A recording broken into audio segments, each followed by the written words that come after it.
Hey everyone, so this is going to be the last podcast of the season. There are 4 seasons in a year, so yeah. And this one is very special because this is about mythology in all of fiction. And not just one mythology, all of them. Yeah, I have a very deep interest in mythology. Hindu, Greek, Japanese, Roman, all kinds of mythologies, world mythology as well. So, yeah, this is a proper podcast because there are going to be questions and answers and topics as well. Alright, then, let us begin. So, I would like to start by saying that in the world of fiction, mythology plays a very important role because some fictions create their own mythologies as well, and some go with the real world mythologies and refer to them and even use them as per their own convenience. So, be it DC, Marvel, or anime, all of them use mythology a lot. Alright, so let us start with a very famous anime which is Naruto. Alright, and that anime uses Hindu Ninjas. and Japanese mythology a lot. Now, firstly, we'll talk about the Hindu mythology references. Okay, so also I'd like to let you know what is Dylan's opinion of Naruto. What do you think about Naruto? Is ninjas that fight aliens and time travel and waterbend, airbend, earthbend. It has zero, like it's lost its meaning of actually being a ninja. Yeah, so that's his opinion, which is true, but he has not watched Naruto. In Naruto Shippuden, the guy's wearing a tracksuit at that point. It's not a ninja anymore. He always wore a tracksuit. No, Yeah, even in Naruto he wore a tracksuit. he wore a kid's tracksuit. Anyways, moving on. So now the one reference, one very major reference in Naruto that is of Hindu mythology is when you go into their history, they talk about Indra and Ashura Utsutsuki. Alright, now very obviously Indra is the god or like the king of gods and the god of thunder and senses in Hindu mythology, and Asura is literally a Hindi word, alright, that means demon. So that's the thing, but they have used it in a mirror manner, as in Asura is the good guy and Indra is the bad guy. Not technically completely mirror, because if you actually read Hindu mythology with the getting the meaning of it, Indra is not pretty good anyways. All gods aren't. Yeah, that's debatable. Like some gods are, like Ganesha and Hanuman, they always did good deeds, no bad stuff. What? Sorry, that wouldn't be allowed on YouTube, what I just said. Okay, yeah, please don't get us banned. This is about gods. It's very concerning too. Yeah, alright. And the second major reference is the 6 paths of pain. Alright, like the 6 pains that was created by Nagato Uzumaki. Those were Deva, Preta, Asura, and these like animal, like 3 of them were like animal, human, and ghost, but the others were like Preta, Asura, and like that. So these are all Hindi words again, which all mean different types of demons. Okay, Pret is the proper ghost thing. Asura, I told you, actual little demon thing. Alright, so they used this here as well. Now it is animes are made in Japan, but they use Japanese mythology a lot, more than required. And in Naruto, the most feared and famous clan is like their powers are completely based on Japanese mythology, and a lot of people don't catch that reference, which is very sad.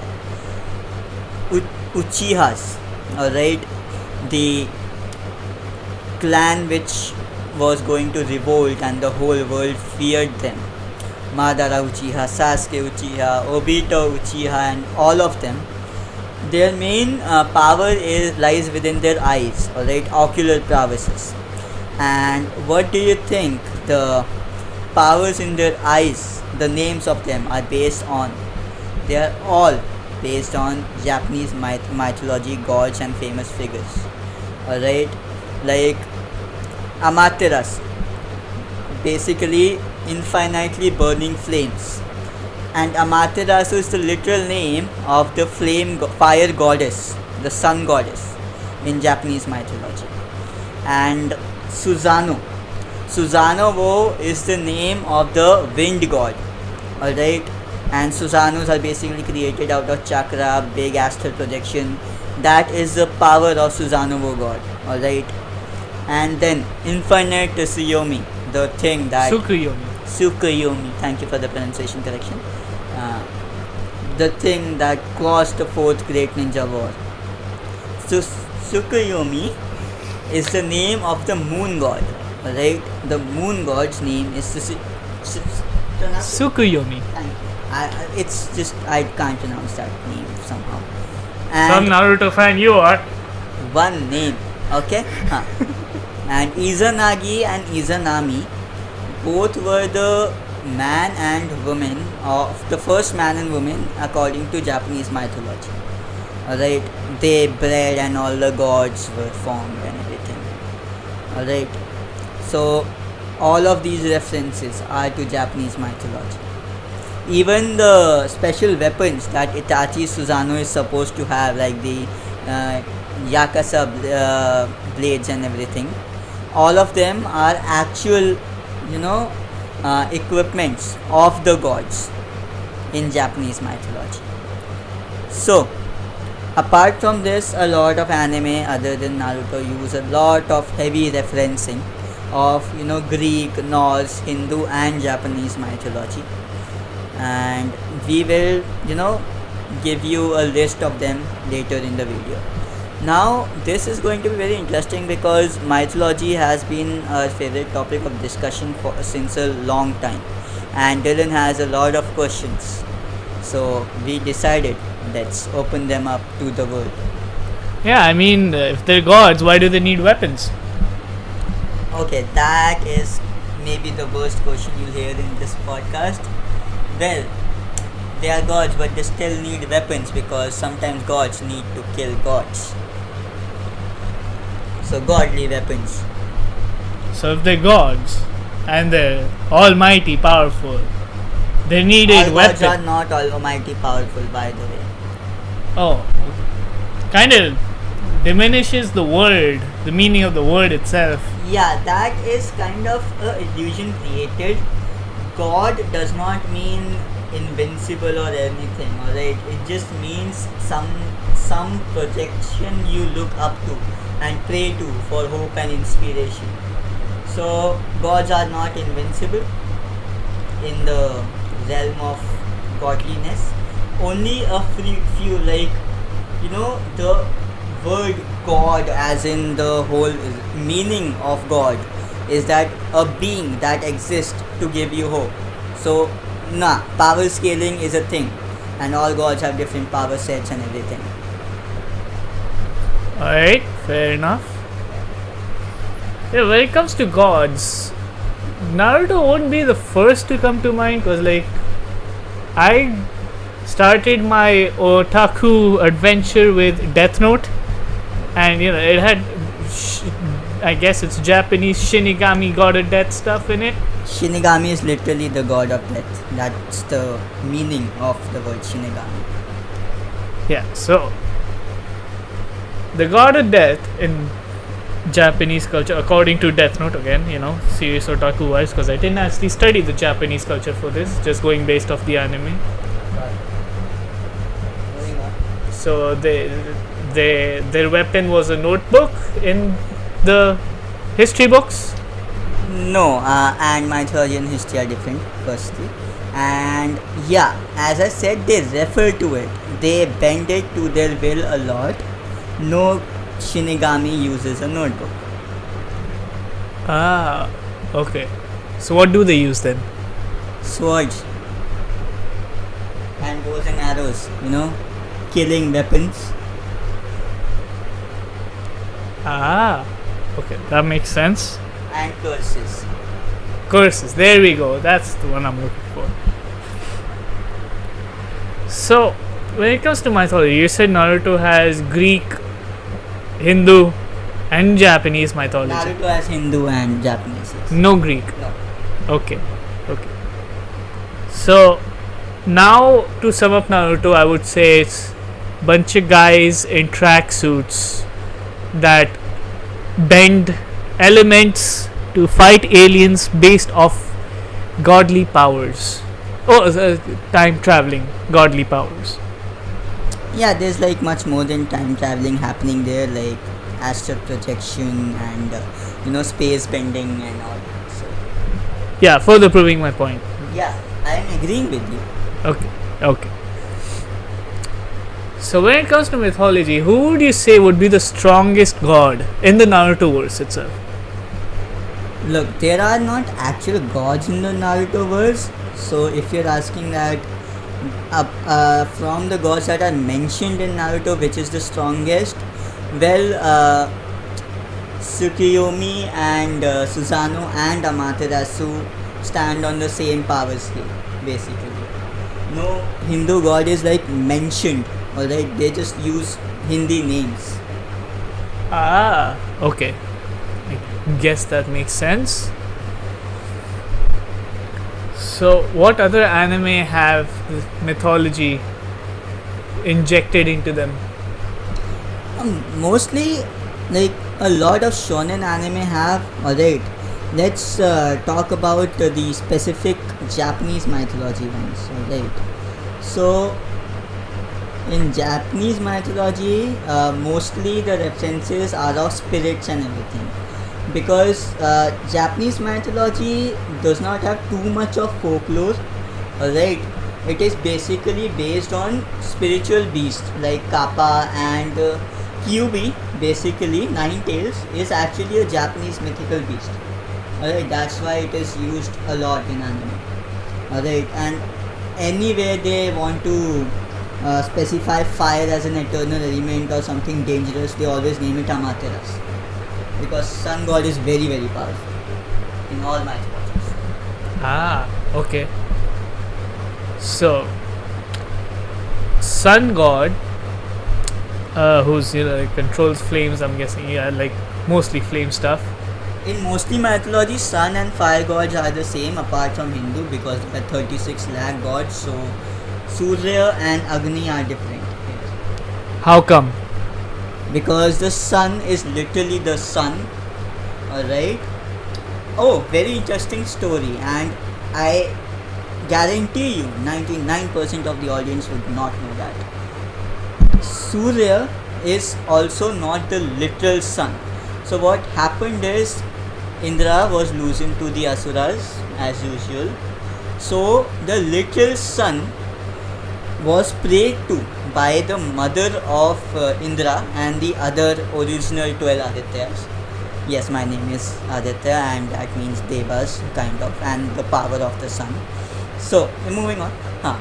So basically, Mother Aditi prayed to the actual sun, and the sun was like, okay, I would be born to you, but no womb can actually carry the heat of the actual sun. So the current sun, alright, the Surya is only 1000th part of the sun, which basically tells us that our star has come from another star. So that there are a lot of accurate science references in Hindu mythology. Right. So Agni is basically Surya is basically 1000th of the sun, but he is the current sun of our solar system. So yeah. Okay, so I agree with the fact, like worshipping the sun, I can get behind that, because like as George Carlin has so rightly put it, I can see the sun. First of all, we know that it provides life to some extent. The sun was literally the first object to be prayed to in all of the globe, because people somehow realized even in the olden ages that that thing is important somehow. It gives you heat and everything. Yeah, I mean, like in olden times, it would make a lot more sense because daylight essentially meant that the beasts are either visible or gone in hiding. So, yeah, I mean, I would argue the sun offers protection, offers safety, comfort, light, life, so much, and it's visible. Something that, let's say, it would win a contest against other gods if it came to credibility. Yeah, like, look, celestial objects are, of course, going to be prayed by people because, science proved it later, but people observed it first that those things matter, right, a lot. Even though they believed the earth was flat, they did believe that those things in the sky are actually helping. And the thing is, let's talk about something specific in Hindu mythology, right? And I really want to say that in Hindu mythology, the only thing is, I'll mention a bad thing first. That is ki for every reason there are a lot of stories backing it, and they sometimes clash with each other because Hindu mythology is very vast. Alright, it was reformed with ages, but it was not deleted. The previous versions were not deleted. Then there's a complete collection. Then there are some specific collections, like where one specific god is supreme, and according to that everything is written, like, and those things are known as Purans, right? Shiv Puran, Vishnu Puran. So in those things, in Shiv Puran, Shiva is the eternal god. In Vishnu Puran, Vishnu is the eternal god. So stories change according to it. So you're saying they all had their origin comic? It's kinda like that. Look, if you read Hindu mythology in detail, you're gonna have as much fun as you would while reading a good comic. Like, there are wars, and trust me, nowadays there are everybody observes there are so many restrictions in all the religions. But when you read the original scriptures, like the original Vedas or the Bible or even the Quran, the actual one, alright, There's a fake one? it has been manipulated a lot. Like, if you don't hear it from a priest of Islam, I don't know what they call them, and if you actually read it without any manipulation from anyone, you would find the meanings to be very, very different. Very different. Alright. So, I'll give you one example of the thing I was mentioning about Hindu mythology. Waxing and waning of the moon basically has multiple stories related to it. Alright. In both, the moon gets cursed and then saved by Lord Shiva, both the cases. But in one story, it's because he cheated on his wife with his other wife. Yeah, so there was a god, not so important. He had a lot of daughters, and he decided he wants all of his daughters married to the moon, and the moon agreed. But his condition was, you need to treat all my daughters equally, which he did not. So the guy came and cursed him, you will lose your beauty. But according to that, that would mean like the moon's not beautiful anymore. Yeah, but then he was like, oh no, that's the only thing I'm good at. And then Lord Shiva is like, bruh, I cannot completely remove it, but I'll give you some consolement here. You will wax and wane, like it will go out, but it will come back. Ah, so you mean like the crescent, the Yes. lunar cycle of the moon. Exactly. That's the origin of it. And also, if you people know, Lord Shiva holds the crescent moon on his head, like an ornament. He is called Chandrasekhar for that. And it was part of this boon itself that in order to increase your glory, I will wear you on my head. Ah, okay. Because Lord Shiva is basically one of the three primary trinity of Hindu mythology. Like he's very important. He's the little eternal destroyer. Okay, very violent name for a god, but fine. He is the destroyer. Alright. Yeah, I'm not denying that. I'm agreeing with you. So, what did the moon do that like he didn't treat his wives equally? I mean, if a god gave me that kind of condition, I just ignore all of them. Therefore, they're all treated equally. Yeah, it was like more complicated than that. It was like you need to love all my daughters equally, take care of them equally, give all of them attention, like treat them all like proper wives. Ah, so he was very inconsiderate of what the moon is capable of emotionally. Yeah, exactly. And this also shows that gods aren't even perfect emotionally. Like they are. Hindu mythology personified them a lot. A lot of gods made a lot of mistakes, and they repented for it through curses, and then literally going through a lot of stuff in order to right their wrongs. So Indra is the expert in that. In doing the mistakes, not repenting. What all did Indra do, and what is he the god of again? Indra, which the Hindi word, it comes from the Hindi word Indriya, which means senses. So, confusion I'd like to clear. Indra is the god of the senses, your senses, okay, hearing, touch, smell, and all. His weapon is the thunder spear. His doot, as in his two lackeys, are lightning and thunder. He is not the god of thunder, he just has complete control over it. It's his power. Which would kind of make him a god of thunder in a sense. He is considered god of thunder as well. But his initial purpose is he controls and manages the senses. Ah, so and time and again he loses his own. Yeah, not little. Yeah, I mean he took quite an absence when COVID came around, but okay. He took quite an absence, a lot of. Oh, by the way, I'm gonna talk about some stuff that might get us in trouble, so sorry for that. But one of the most insanely infamous stories is that this guy kinda flirted with a cow, and he was like, give me more, or not of what I'm. Look, okay, there's a cow named Kamdhenu, alright, and she's literally a wish fulfilling cow.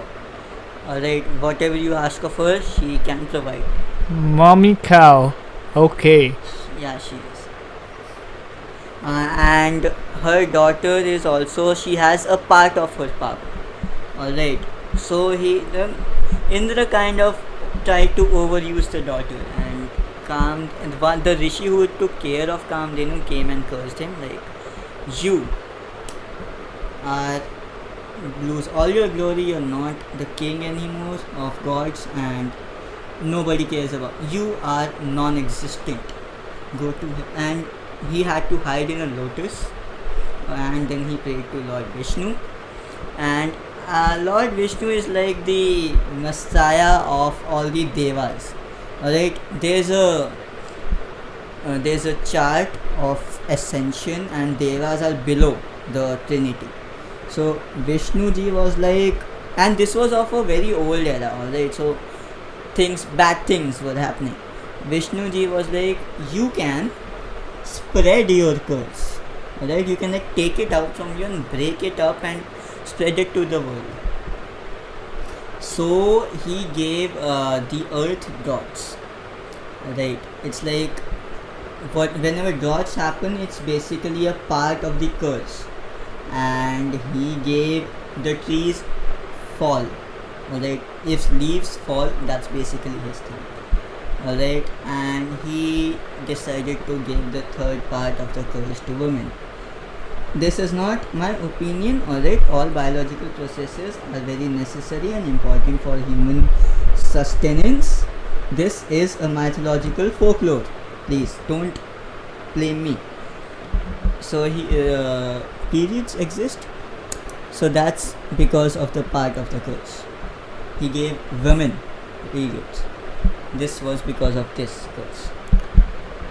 So you're saying this Indra guy is responsible for the earth basically dying, like all the droughts, global warming. Kinda, because he also controls the rain. Of course. So he really went after Africa then, huh? Also, in one very famous story, he literally drowned an entire village almost just to prove that I am almighty. The very famous story in which Lord Krishna, Bal Krishna, picked the entire mountain on his little finger and like, tu kya aega? A lot of times his ego had to be mellowed down because it's out of control. So yeah, that's the thing. Okay. And the problem is, due to some reason, all thunder gods are basically like that in all the mythology pantheons. You can see Zeus, you can see, in actual Norse mythology, Thor. Like, I don't want to be like that, but a bunch of asses. Yeah, I mean, like Zeus, if we go according to Greek mythology, just like, let's just say he never relaxed himself around women. No god ever has slept around more. Right? He just did it. Wait. This actually brings a good question in my mind. Who do you think has, let's say for the sake of the video, eloped more? Krishna or Zeus? Alright. Krishna did it legally, kinda. No, that's not my question. Krishna. Is instant winner. He had 10,000 wives and he had over 100,000 of children of his own. So yeah, it kind of takes a counter, like the power counter would break.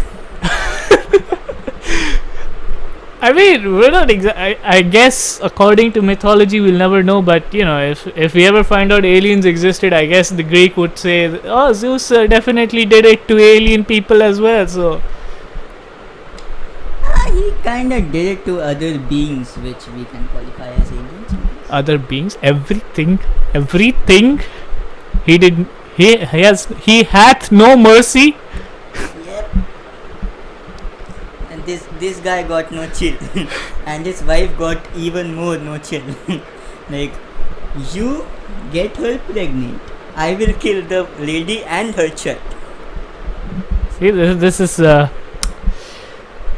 let's just say it's better that gods don't exist, because every time we see the existence of gods, it's always, they either bring the plague, the reason for the plague, and they have to go away because they're causing too much trouble.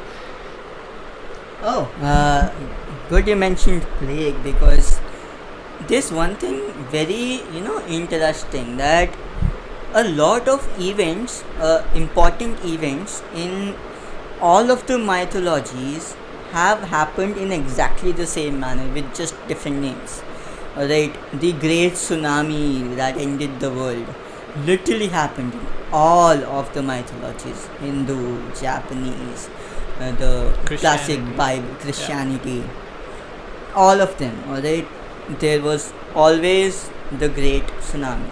So it kind of brings the question that there definitely would have been something similar to a great tsunami. Yeah, I mean, see, like, I can be sort of influenced, you could say, towards believing that there was probably one mighty being or some supernatural cause. But like you said, in Hindu mythology, I'm not even saying supernatural cause. I'm just saying that natural disaster must have occurred for every mythology to mention that a great tsunami ended a lot of species. or like it was a global prank like, heh.